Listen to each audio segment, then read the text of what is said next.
بانگەشەی هەڵبژاردن دەست پێ دەکات. ئەنجومەنی پشتیوانی تەوتینیش بە دروشمی تەوتین جێبەجێ دەکەین دەست پێ دەکات.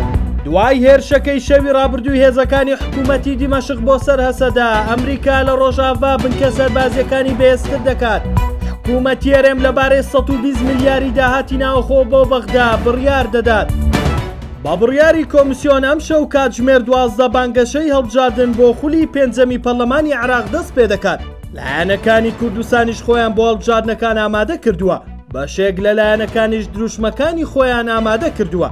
یەکگرتووی ئیسلامی بە دروشمی دەنگی ئێوە دەبین و ناوای نوێژ بە دروشمی ئەمجارەش درۆ دەکەن بەشداری دەکەن. ئاوکات ئەنجومەنی پشتیوانی تەوتینیش کە بۆ یەکەم جارە لە هەولێر بەشداری هەڵبژاردن دەکات، با دروشمی تەوتین جێبەجێ دەکەین بەشداری دەکات. دکتۆر ڕەعەت ڕەفعەت کە نوێنەراتی ئەنجومەنەکە دەکات پەیامی سەرەکیان بۆ جێبەجێکردنی بڕیاری دادگای فیدراڵی بۆ تەوتینکردنی موچە و کامکردنەوەی باج و ڕسومات و هەرزانکردنی خزمەتگوزاریەکان لە هەرێمی کوردستان لە ڕێگەی پەرلەمانی بەغداوە دەخاتە ڕوو.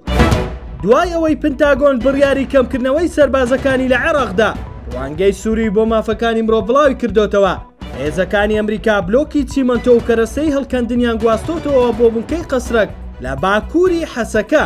گواستنەوەکەش لە ڕێگەی دەواازەی سنووری ئەلوەلیدەوە بووە کە ئاو سنوورە لەگەڵ هەرێمی کوردستان.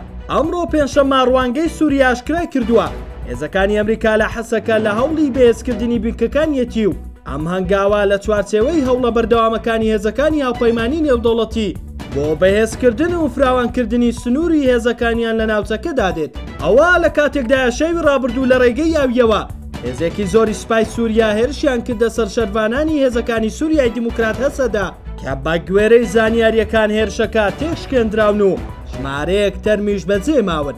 وەزیری ئاوادانکردنەوەی هەرێمی کوردستان ڕای دەگەێنێت لا کۆبوونەوەی ئەنجومەنی وەزیران بۆ مسۆگەرکردنی ناردنی موچە بڕیار دراوە مانگانە بڕی 120 ملیار دینار لە داهاتی ناوخۆ بلۆک بکرێت.